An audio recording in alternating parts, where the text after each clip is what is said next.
গাজায় চলমান গণহত্যা, ইসরায়েলকে অস্ত্র ও সামরিক সরঞ্জাম সরবরাহ পাঠাচ্ছে ভারত। মানবাধিকার সংস্থা অ্যামনেস্টি ইন্টারন্যাশনালের এক প্রতিবেদনে বলা হয়েছে এইসব অস্ত্র ফিলিস্তিনিদের বিরুদ্ধে ব্যবহার হচ্ছে।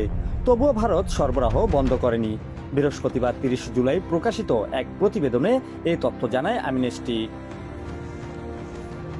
ওই প্রতিবেদনে বলা হয়েছে ২০২৩ সালের ৭ অক্টোবর থেকে ২০২৬ সালের মাঝামাঝি পর্যন্ত ভারত থেকে ইসরায়েলে পাঠানো ২৫৯৬টি অস্ত্র, গোলাবারুদ, যন্ত্রাংশ ও সামরিক সরঞ্জামের চালান বিশ্লেষণ করেছে তারা। প্রতিবেদন অনুযায়ী ভারতীয় কোম্পানিগুলো ইসরায়েলের সামরিক সরবরাহকারীদের কাছে অন্তত ৩,৯০,৫১৬টি ছোট অস্ত্রের যন্ত্রাংশ, ৫,৬৪,৯৭০টি বিস্ফোরক অস্ত্রের উপাদান, যার মধ্যে ড্রোনের ওয়্যারহেড ও আর্টিলারি শেলের খোল রয়েছে, এবং ২৯৮টি সামরিক যানবাহনের উপাদান সরবরাহ করেছে।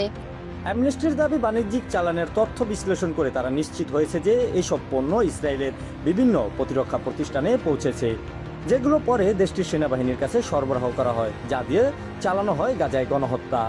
এর আগে আল জাজিরাও ভারতের কাস্টমসের ৯১টি রপ্তানি নথি সংগ্রহ করে, যেখানে ২০২৪ সালের ইসরায়েলের বোমা ও গ্রেনেড সংক্রান্ত যন্ত্রাংশ রপ্তানির তথ্য পাওয়া যায়।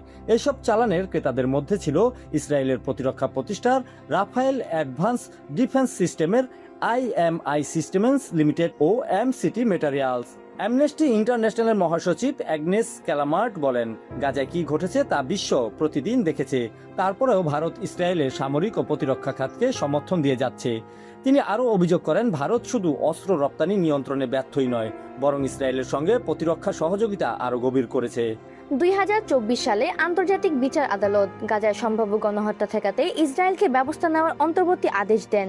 এরপর থেকে জাতিসংঘের একাধিক স্বাধীন বিশেষজ্ঞ এবং বিভিন্ন মানবাধিকার সংস্থা গাজায় ইসরায়েলের কর্মকাণ্ডকে গণহত্যা হিসেবে অভিহিত করেছে।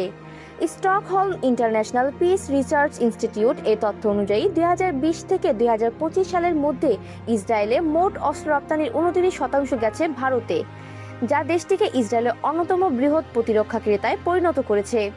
একই সময়ে ভারতের অস্ত্র আমদানির ১৫% এসেছে ইসরায়েল থেকে। ২০২৫ সালের নভেম্বরে দুই দেশ নতুন প্রতিরক্ষা সহযোগিতা চুক্তি স্বাক্ষর করে সামরিক, শিল্প ও প্রযুক্তিগত সহযোগিতা আরও সম্প্রসারণের ঘোষণা দেয়। ভারতের প্রধানমন্ত্রী নরেন্দ্র মোদী এবং ইসরায়েলের প্রধানমন্ত্রী বেনিয়ামিন নেতানিয়াহু অতীতেও দুই দেশের প্রতিরক্ষা সম্পর্ক আরও জোরদারের অঙ্গীকার ব্যক্ত করেছেন।